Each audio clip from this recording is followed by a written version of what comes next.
Welcome to Moments in Time and Space, a microfiction podcast, bringing you tales of horror and suspense with your host, Aaron Maracle.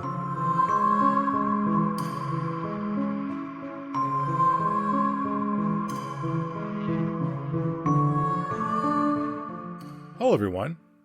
Back in episode 36, we are introduced to Colonel Fox and Project Blackout. Designed to protect the Earth, Project Blackout has been effective, but comes with a price.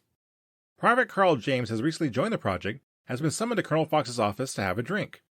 He isn't sure what she wants to talk about, and he hopes he is in trouble. Private Carl James shifted uncomfortably in the large leather chair. He felt intimidated to be sitting across from Colonel Laura Fox, and the contents of her office just added to the awkwardness. The shelf behind the Colonel's large oak desk was covered in various alien artifacts that should be secured in the research labs. Regulations were quite clear about the protocols, but it looks like the Colonel had other ideas. A heavy glass tumbler with some dark brown liquid was pushed across the desk towards Private James. He finally looked away from the wall of restricted items and nodded to the Colonel. She was sitting behind her desk and had not missed the Private's stare.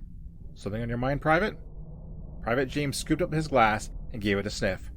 "My apologies, ma'am. Project Blackout regulations require that all alien technology must be secured within the research labs. As the current head of Project Blackout, I determine how the protocols are enforced," Colonel Fox explained, and took a sip of her drink. "These items are safer here with me than with those eggheads in the bunker." A rosy flush crept into the Private's cheeks, and he looked down at the glass in his hand.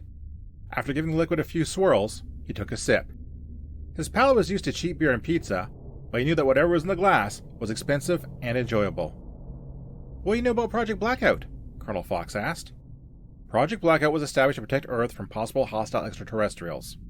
This is accomplished through the elimination of visitors before they can alert their home planets, Private James explained. Salvaging their technology before the elimination step is highly encouraged. "Do you know how it started?" "Excuse me?" "How did Project Blackout start?" "I don't know, ma'am. That was not included as part of my briefing." Colonel Fox drained her glass and set it down on the desk. In 1947, a race called the Clun made contact with the U.S. Air Force. After overcoming the language barrier, we arranged a first contact meeting near an Army airfield in New Mexico. One of the pilots of the patrol jets mistook the Clun's lights as an attack. They opened fire and shot their vessel out of the sky. It crashed, and none of the Cluns survived. "Roswell," Private James said. Colonel Fox nodded. Needless to say, the brass panicked. It was decided that it would be too great a risk to the Earth to admit to the Clun what had happened to their ship. So, it was covered up, and it was hoped that the Clun would not come looking for the missing people. I take it they never did? They did not, and Project Blackout was born.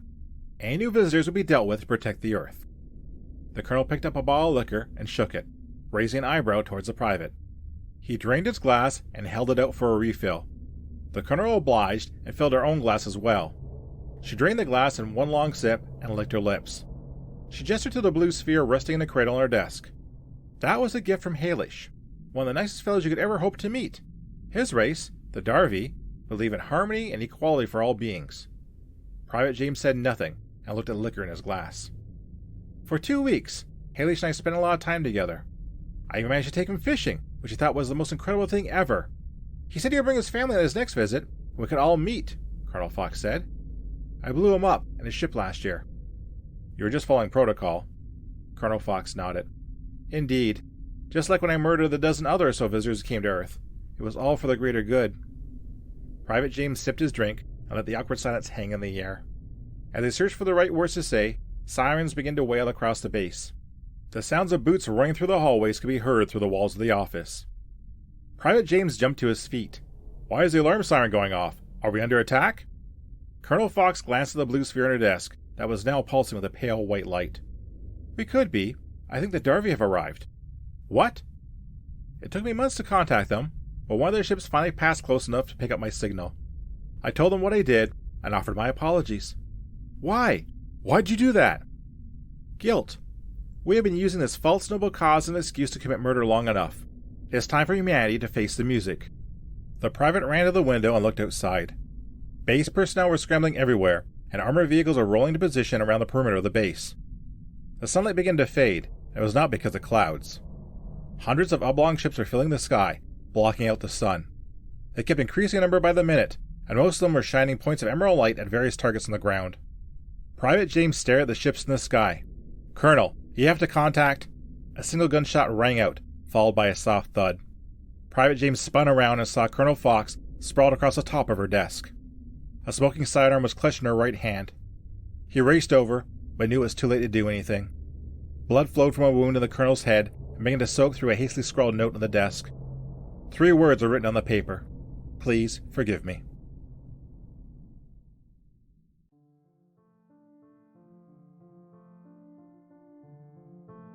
Do you always follow protocol?